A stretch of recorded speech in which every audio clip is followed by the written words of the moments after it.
great. We now move into the first part of the program, and it's time to take a look at the big picture, ladies and gentlemen. Our first guest is here to share with us a global perspective on alternative proteins, showcasing some exclusive insights and data. Now, as a bit of background, he was the CEO of EIT Food for 5 years, from 2018 to 2024. And before that, built and turned around a number of businesses over in Europe and the US. It's now a great pleasure. Please do join me in welcoming Dr. Andy Zynga, the former CEO of EIT Foods, the Netherlands.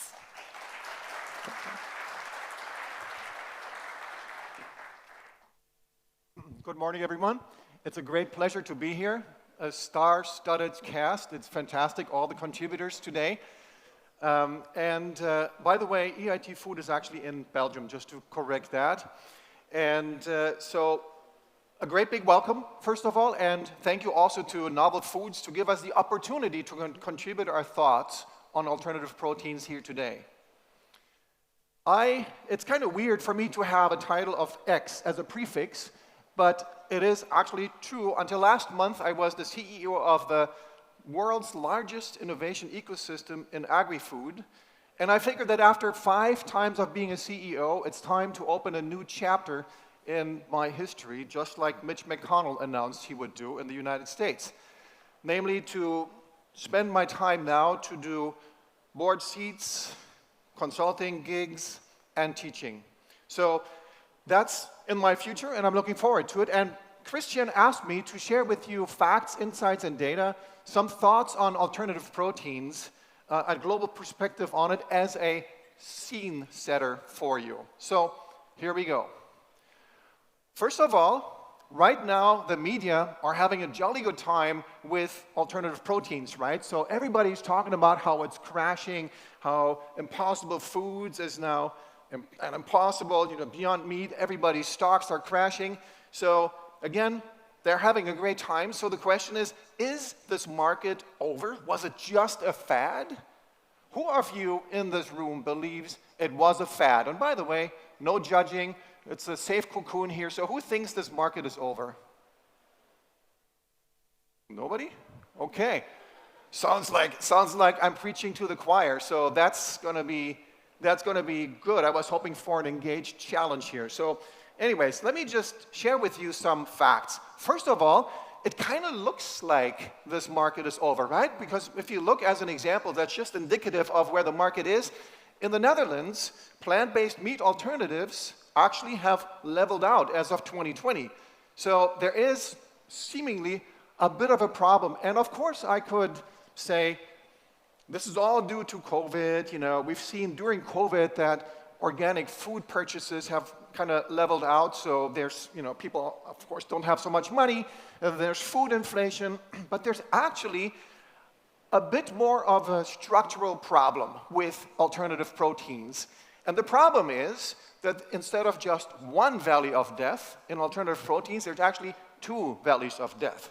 And just to explain real quick, if you are into IT, software, and stuff like that, when there are investors coming in, they can invest, and you can go to prototype stage relatively quickly. So you have a really good chance of generating revenues, creating value quickly. But in the alternative protein space, this is not so obvious, because in alternative proteins, getting to a prototype stage sometimes takes a lot longer than you'd think, because a prototype is something that may have to be fermented in a bioreactor, and there's a difference between a 100-liter bioreactor and actually industrial scale production. In fact, when you go to industrial scale production, you may figure out it's not going to work. So the risk profile for investors, for private investors, is actually not beneficial, because here the scale of investments and the risk profile is such that their appetite may shrivel away once they get to the first obstacle, because more and more funds are being asked. So it's 2 valleys of death, which is, in actual fact, a bit of a challenge for this market. Now, being that we're in the UAE, I thought I'd find an Arab proverb, and I found a really good one, suitable one. In the desert, The wise traveler finds sustenance in unexpected oases. And that should be kind of like our lead proverb here, because we are actually going to find sustenance in alternative proteins, and we'll look at the different sources that are out there right now. So with that, just a quick overview of how I'm going to flow through this presentation. Quick intro, check, done this. Then about why alternative proteins, why is that important? Then I'll talk a bit about the supply side, so the structure of it, who's in it, then the demand side, of course, then the market itself, financial aspects, regulation and policy, an important one, we'll touch on that, and then some final thoughts. So with that, first of all, why? The world cannot decarbonize without alternative proteins. Fact is, even if today we were to stop all fossil fuels, we're stopping using them, if we do business as usual with the way the protein situation is right now, it's not going to work. So we're going to pierce right through the 1.5 degree goal by 2050, and in fact, we're going to go to a 2 degree by 2100. So in other words, even if we did what many of these people out there are saying, stop all fossil fuel, cannot be, it's not the only solution. Alternative proteins have to be brought into the picture. Secondly, and I know since I'm preaching to the choir, you all know this, we have a big production gap. So total calorie consumption globally, we got to find 56% more calories for all the people that need to be fed. And interestingly, by the way, I'm not even going to talk about the health benefits of alternative proteins, because again, you know this, but here's something that I found that's interesting. If you look at the national dietary guidelines of different countries, this is what tells you how many Earths are needed in order to produce enough food for all these people if they followed those national guidelines. So if you look at the United States, we need 3.5 Earths. And if you look at Germany, there's a lot of German folks like myself here, 2.1 times. So you need 2 Earths in order to feed all the people if everybody ate like Germans do. Or let's just quantify this. If everybody ate like the government of Germany recommends for people to eat. So it's a problem, and that's the why. We have to fix this. With that, let me go on to quickly the structure of the supply side. So looking at the supply side, raw materials and stuff like that, just wanted to do this so we have a common understanding of what we're talking about, what I'm talking about.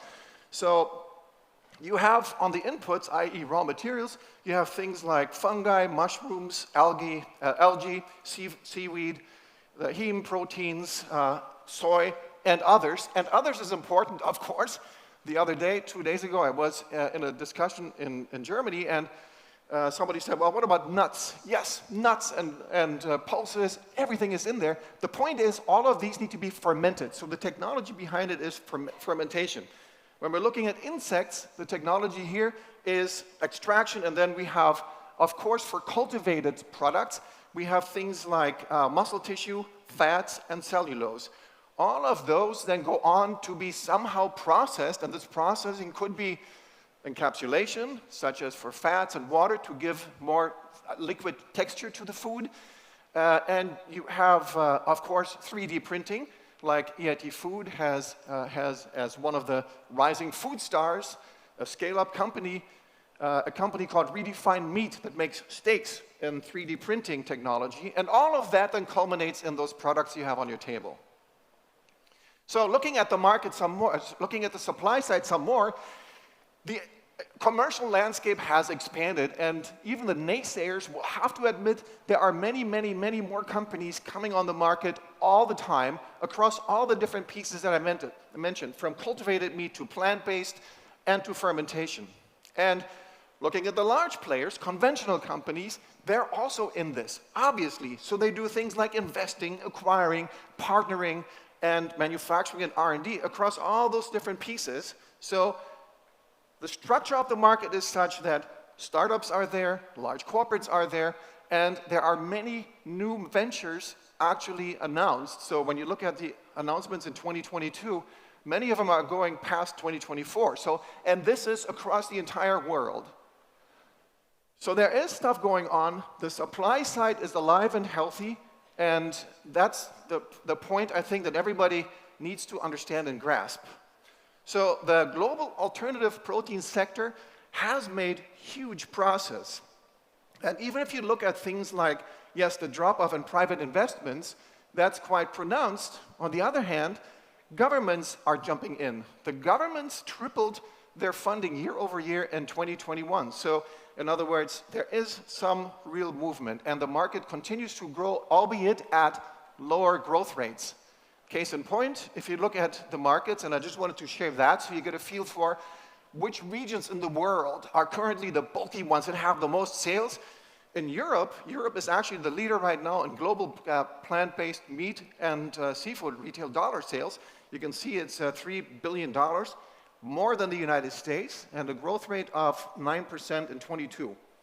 And if you look at milk, dairy products, milk retail, like plant-based milk, of which there are many, right? So, as you know, there's soy milk, rice milk, there's almond milk, all kinds of milks. Interestingly, in Asia Pacific, the market is actually quite big compared to the other markets, at about $10 billion. So it's again, the market is alive and well, there is growth, and that's the first thing I wanted to share with you. Now going on to the demand side, and I think in the discussions on alternative proteins, oftentimes the demand side is either neglected or forgotten, and that's probably because everybody's investing and hoping there will be sales.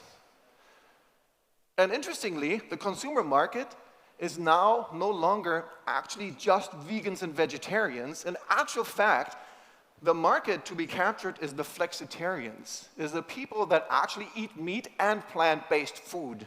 So if you look at it, 16% of consumers regularly use plant-based alternatives, and almost 90% of those do not consider themselves vegan or vegetarian. So they buy plant-based, even though they don't think they're vegans or vegetarians. And interestingly, here's another one that's totally interesting. Namely, plant-based purchasing is driven by omnivores. 98% of plant-based meat buyers also purchase animal-based meat. So if people go to the supermarket, they buy the plant-based, they also buy the regular meat. And 21% of animal-based meat buyers also purchase plant-based meat. So that's the market to capture. It's not vegan and vegetarians, it's actually omnivores and people that eat meat all the time. That's what it is. However, and this is where the fly is in the ointment, consumers consistently indicate that price and quality is a problem. So they typically say they don't like the taste, oftentimes, it's too expensive, and they don't like the texture. So that's something that innovation needs to solve, right? This is where the businesses have to come in. This is where the structural problem comes in, where the private industry does not want to finance, and I'll circle back to that in just a moment. That is a problem that needs to be solved, right? Is how to get to the point where enough of these tasty price parity products are produced by them all. So what is it when people talk about the taste barriers? What is the problem? It's moisture.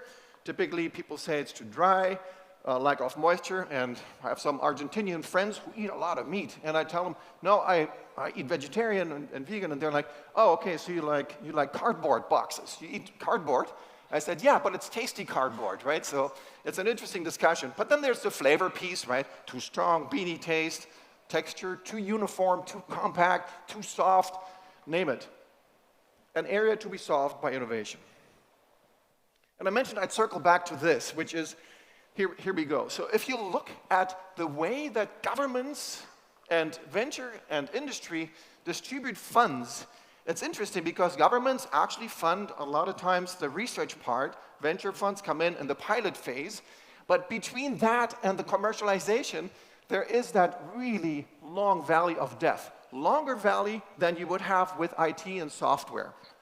That is a bit of the problem, so that's the thing to be solved. And when you look at what governments are doing now, they're actually stepping up. If you look at the all-time alternative protein public funding until 2021, in 22, actually 60% more funding was provided by governments into alternative proteins than had been ever before until 21. So that's kind of interesting. And now if you look at what's the distribution of that funding into those by governments, you can see that North America is leading, Canada, US, also Australia, Singapore. And interestingly, this was a shock to me, Germany, there's a measly 1 million. Obviously, this isn't right, so when I showed that a couple of days ago, they're like, no, it's totally wrong. Sure, it's wrong. Maybe it's 10 million, maybe it's 20. But order of magnitude, you can see where everybody is, right? So what is the interest? Israel is doing fairly well for the size of the country. So it's interesting. But here's another interesting statistic. And this is a really big shock when you think about it. And that is when you look at the global climate financing, i.e. financing of all kinds of climate technologies like renewable energies and stuff like that, cement and buildings and automobiles, everything, there was about 300 billion in 2020, of which 50% was financed by government. Government is the instance, them and philanthropy can be the catalyst to bring all this money in, to crowd in the private investors.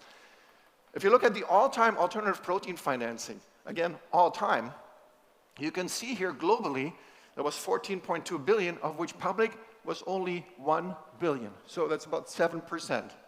So it's measly, and the real shocker when I actually did the research on this was that investing in plant-based proteins has the highest CO2 savings per dollar of any sector. In fact, it's 3 times better